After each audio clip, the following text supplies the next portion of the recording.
Hello students, आज हम लोग डिस्कस करेंगे कॉम्बिनेशंस के बारे में। तो देखिए, परमुटेशंस में आपने डिस्कस किया था, आज हम कॉम्बिनेशंस की डिस्कस करेंगे। तो यहाँ पे कह रहा है each of the different group of selections that can be made out of a given number of things by taking some और all of them at a time irrespective of their arrangement is called a combinations.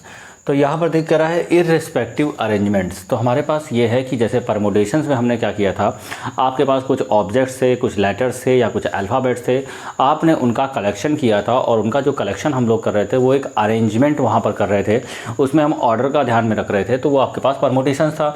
और यहाँ पर जो हम collection कर रहे हैं, जो अरेंजमेंट कर रहे हैं, यहाँ पर जो आपके पास हो रहा है वो ग्रुप पे आपके पास कलेक्शन हो रहा है। तो इसमें हमें अरेंजमेंट का, ऑर्डर का हम यहाँ पर आपके पास कोई यहाँ पर ध्यान नहीं रखते हैं, तो इसका मतलब ये क्या है, कॉम्बिनेशंस है। ठीक है, तो यही कह रहा है कि इररिस्पेक्टिव ऑफ देयर अरेंजमेंट। तो जहाँ पे हम अरेंजमेंट का ध्यान नहीं रखते हैं तो वहाँ पर आपके पास कॉम्बिनेशंस लगता है।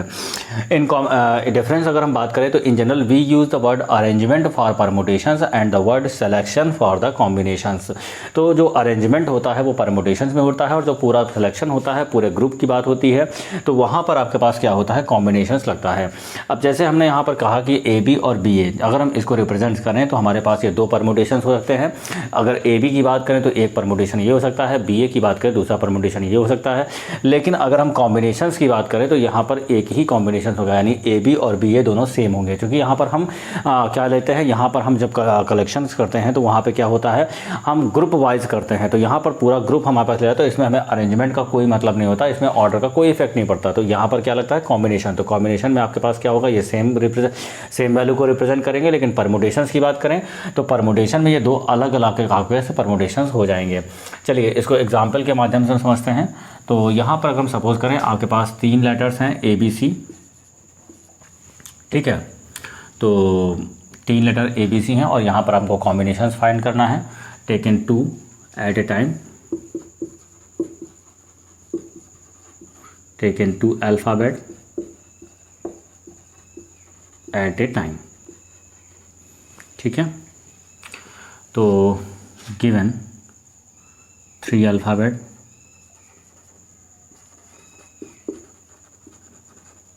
ठीक है, ये एग्जांपल है।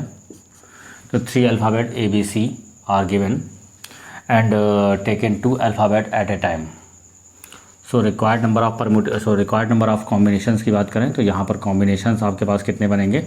तो यहाँ पर देखिए कॉम्बिनेशंस की बात करें तो एक कॉम्बिनेशन आपके पास हो सकता है ए बी, और दूसरा कॉम्बिनेशन आपके पास हो सकता है बी सी, और तीसरा कॉम्बिनेशन हो सकता है सी ए। क्योंकि हम ए बी लें या बी ए लें तो बी ए से हमें कोई फ़र्क नहीं होता, क्योंकि हमें यहाँ पर पूरा कलेक्शन ही करते हैं, सीधे सीधे कलेक्शन करते हैं। तो हमें इससे आपके पास ऑर्डर से कोई मतलब नहीं है कि हमारे पास पहले ए आ रहा है कि बाद में ए आ रहा है। ठीक है, तो ये पूरा हमारे पास क्या होता है, कलेक्शंस होता है, पूरा ग्रुप में कलेक्शंस होता है। तो ये ए बी बी सी सी ए, तो तीन कॉम्बिनेशन यहाँ से बन जाएंगे। तो टोटल नंबर ऑफ कॉम्बिनेशन हमारे पास कितने बने।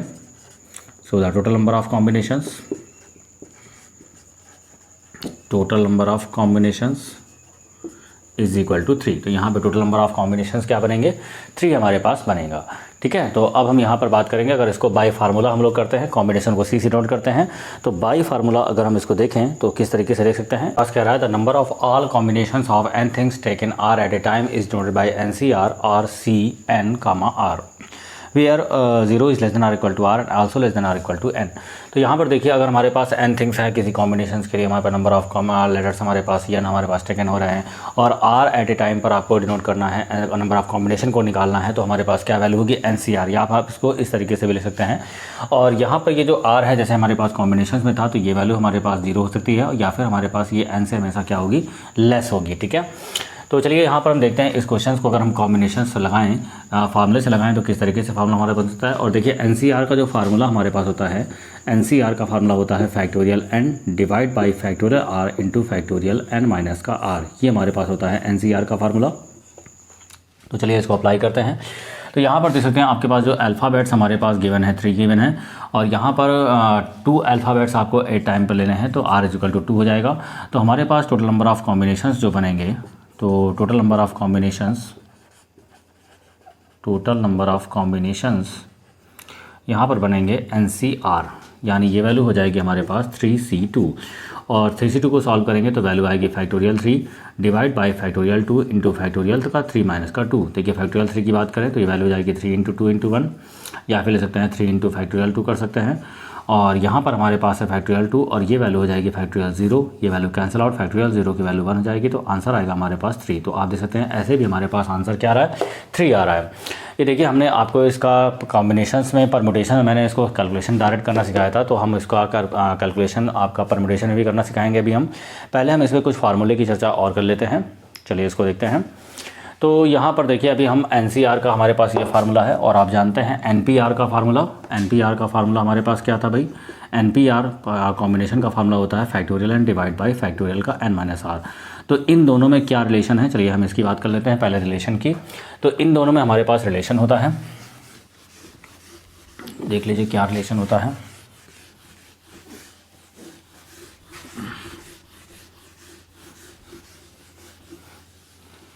चलिए तो देखिए हमारे पास रिलेशन होता है NPR is equal to, number first यहाँ पर NPR इज इक्वल टू होता है फैक्टोरियल R इंटू NCR। ये हमारे पास रिलेशन होता है कि NPR जो परमुटेशन होता है वो NCR का फैक्टोरियल R का मल्टीप्लिकेशन होता है, ठीक है ना। तो NPR का फार्मूला होता है factorial R multiplied by NCR, यानी अगर कॉम्बिनेशंस निकाले और कॉम्बिनेशन में जितने भी नंबर ऑफ टर्म्स एक टाइम पर ले रहे हैं उनके फैक्टोरियल का मल्टीप्लाई कर दें तो हमारे पास परमुटेशंस की संख्या आ जाती है।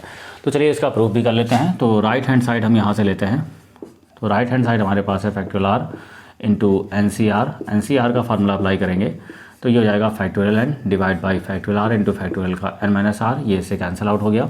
तो यहाँ वैल्यू बच रही है फैक्टोरियल n अपान फैक्टोरियल का n माइनस r, और ये देखिए हमारे पास फार्मूला होता है NPR का, तो ये हमारे पास LHS आ गया है। तो इस तरीके से हम कह सकते हैं कि NPR का जो फार्मूला होता है वो होता है factorial R multiplied by NCR। तो ये हमारे पास फार्मूला होता है। ओके, आगे हम देखेंगे सेकंड नंबर को करेंगे। सेकंड नंबर हमारे पास कह रहा है NCR इज इक्वल टू हमारे पास कह रहा है NCN माइनस का R। ये हमारे पास पास्कल रूल होता है कि n में से R को माइनस करेंगे और वैल्यू होती है NCN माइनस R। तो चलिए इसका हम फार्मूला प्रूफ करते हैं। तो राइट हैंड साइड हमारे पास क्या है NCN माइनस का R, तो ये हो जाएगा factorial n divide by factorial का n माइनस r, ये हो जाएगा फैक्टोरियल का n माइनस n और प्लस r हो जाएगा, ये इससे कैंसिल आउट हो जाएगा, ठीक है। तो यहाँ से वैल्यू हमारे पास बचेगी फैक्टोरियल n, यहाँ से वैल्यू हमारे पास बच रही है फैक्टोरियल r, और ये बच रहा है फैक्टोरियल का n माइनस r, और ये देखिए हमारे पास NCR का फार्मूला होता है। तो आई होप आपको ये क्लियर हो गया होगा। तो पास्कल रूल हमारे पास हो गया कि NCR की वैल्यू होती है NCN माइनस का r, ये हमारे पास वैल्यू है, ठीक है। आगे हम यहाँ पर देखेंगे थर्ड नंबर पर।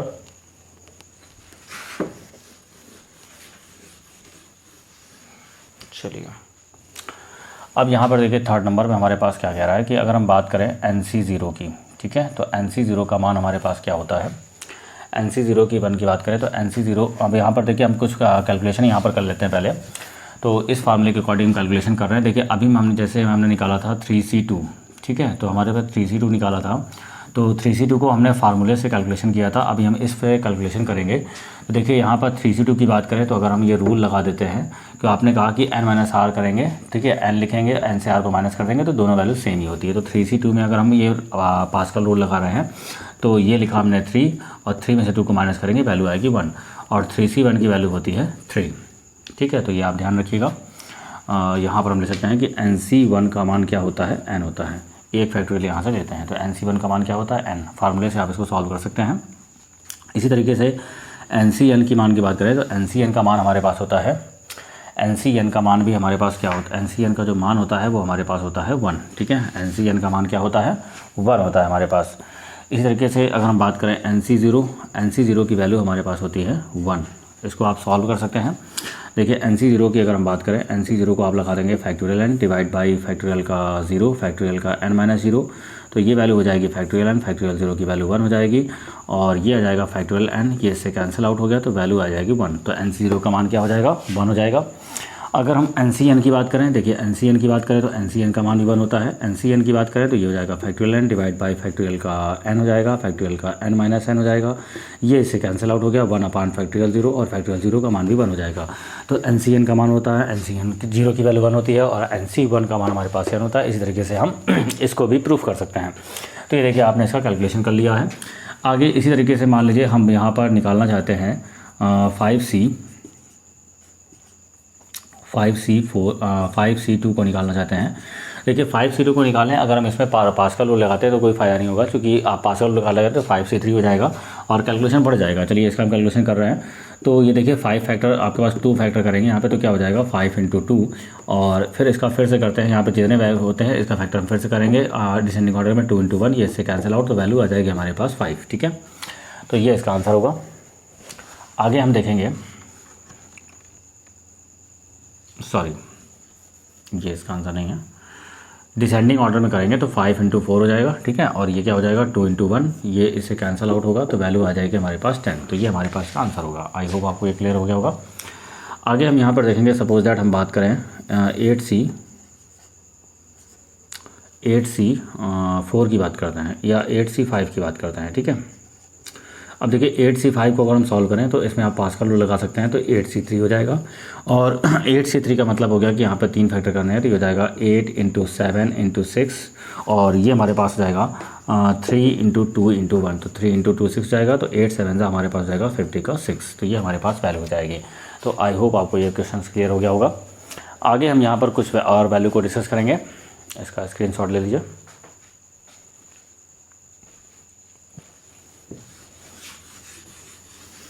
तो ये हमारे पास कुछ वैल्यूज़ थी।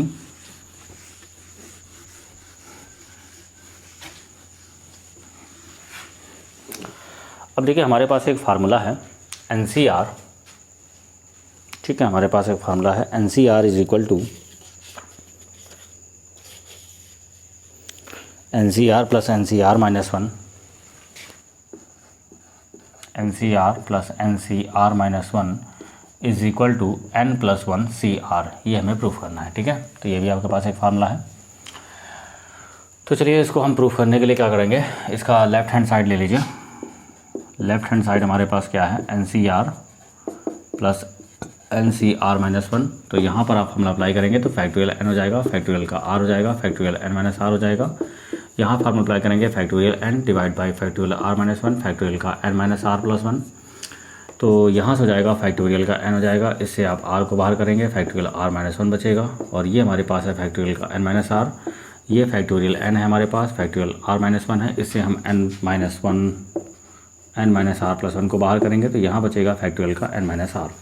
तो यहाँ से देखिए हमारे पास कॉमन है, फैक्टोरियल n कॉमन है, फैक्टोरियल r - 1 कॉमन है, फैक्टोरियल n - r कॉमन है, तो यहाँ बचेगा 1/r + 1/n - का r + 1। इसका हम यहाँ पर LCM लेंगे। इसका जब यहाँ पर हम LCM लेंगे तो r × n - r + 1 हो जाएगा और यहाँ से वैल्यू हो जाएगी n - r + 1 + r, ये इससे कैंसिल आउट हो गया, तो यहाँ से वैल्यू बचेगी n + 1 × फैक्टोरियल n और r को इसके साथ लिख रहे हैं r × फैक्टोरियल r - 1 और ये हो जाएगा n - r + 1 divide by factorial का n - r। इस वैल्यू को जब आप लिखेंगे तो यहाँ पे देखिए हमने इसको लिख लिया, लेफ्ट हैंड साइड = ये वैल्यू हो जाएगी फैक्टोरियल का n + 1 और ये वैल्यू हो जाएगी हमारे पास फैक्टोरियल r और ये वैल्यू हो जाएगी फैक्टोरियल का n - r + 1। इसको थोड़ा सा अरेंज करेंगे, factorial n + 1 factorial r factorial n + 1 - r, तो ये वैल्यू हमारे पास नोट करती है n+1 CR और ये हमारे पास राइट हैंड साइड आ गई। तो इस तरीके से हम कह सकते हैं कि NCR और प्लस NCR - 1 ये जो वैल्यू होती है n+1 CR के इक्वल होती है। तो आई होप आप ये प्रूफ आपको क्लियर हो गया होगा। तो आगे हमारे पास जो एक्सरसाइज है वो एक्सरसाइज हमारे पास है एक्सरसाइज 7.4। तो चलिए इसको हम डिस्कस करेंगे। एक्सरसाइज 7.4 को डिस्कस करने से पहले एक फार्मूला हम और प्रूफ कराएंगे। ठीक है, वो आपके पास रूल्स है, उसको आप ध्यान में रखेंगे कि देखिए NCX = NCY क्या होता है आपके पास, NCX = NCY। तो अगर आप इसकी कंपेयरिंग कर देंगे तो देखिए x = y होता है यहाँ से, एंड x + y = क्या होता है, n होता है। ठीक है, तो ये आपके पास वैल्यू होती है। तो चलिए ये चीज़ आपके पास होती है, तो आप देख सकते हैं अगर हम NCX = NCY की बात करें तो यहाँ पर देखिए आप कंपेयरिंग करेंगे तो x = y तो आपके पास क्लियर है। दूसरा आपके पास क्या है, अगर हम इस दूसरी वैल्यू को प्रूव करना चाहते हैं तो यहाँ पर अगर हम पास्कल रूल लगाएं पास्कल रूल ये कहता है कि n C r is equal to n C n minus r होता है। तो यहाँ पर आपके पास हो जाएगा एन सी, ये हो जाएगा एन माइनस वाई हो जाएगा, ठीक है। फिर अगर यहाँ से आप कंपेयरिंग करें तो ये हो जाएगा x is equal to n minus y के इक्वल हो जाएगा, that will be equal to x plus y is equal to n. तो ये हमारे पास का प्रूफ हो जाएगा। तो ये रूल को आप ध्यान में रखिएगा, इससे भी क्वेश्चंस काफ़ी आसान हो जाते हैं, ठीक है। तो इसका रूल हम लोग ऐसे लगाते हैं, जब n C x is equal to n C y होगा तो हम लोग x plus y is equal to किसके इक्वल करेंगे, एन के इक्वल करेंगे। अब चलिए एक्सरसाइज 7.1 के एक क्वेश्चन को डिस्कस कर लेते हैं, फिर हम लोग नेक्स्ट वीडियो में अगले एक्सरसाइज के बाकी क्वेश्चन को डिस्कस करेंगे। तो एक्सरसाइज 7.3 सॉरी एक्सरसाइज है हमारे पास 7.4। एक्सरसाइज दे रखा है 7.4। एक्सरसाइज 7.4 हमारे पास के रखा है। नंबर फर्स्ट कह रहा है if NC8 is equal to NC2 then find the value of, ठीक है, find the value of NC2, ये हमें फाइंड करना है। तो चलिए इसको फाइंड करते हैं। तो यहाँ पे देखिए हमारे पास वैल्यू दे रखी है NC8 is equal to NC2। तो हमारे पास फार्मूला पढ़ा था मैंने कि अगर आपके पास NCX is equal to NCY है तो that will be x plus y is equal to n हो जाता है हमारे पास। तो यहाँ पे देखिए n इज इक्वल टू क्या हो जाएगा 8 + 2, so n is equal to value आएगी 10। तो यहाँ से जो n की वैल्यू है यहाँ पर आप रख देंगे। तो यहाँ पे देखिए NC2 को सॉल्व करेंगे तो वैल्यू आएगी हमारे पास 10C2, और 10C2 हमारे पास दो फैक्टर यहाँ से लेंगे डिसेंडिंग ऑर्डर में, 10 × 9 डिवाइड बाई 2 × 1, ये से कैंसिल आउट हो गया, 5 हो जाएगा। तो 9 5 हमारे पास वैल्यू आएगी 45, ठीक है। तो आई होप आपको ये क्वेश्चन क्लियर हो गया होगा। आगे हम लोग नेक्स्ट वीडियो में इसके बाकी बचे हुए क्वेश्चन को डिस्कस करेंगे। आज के लिए इतना रखते हैं, थैंक यू।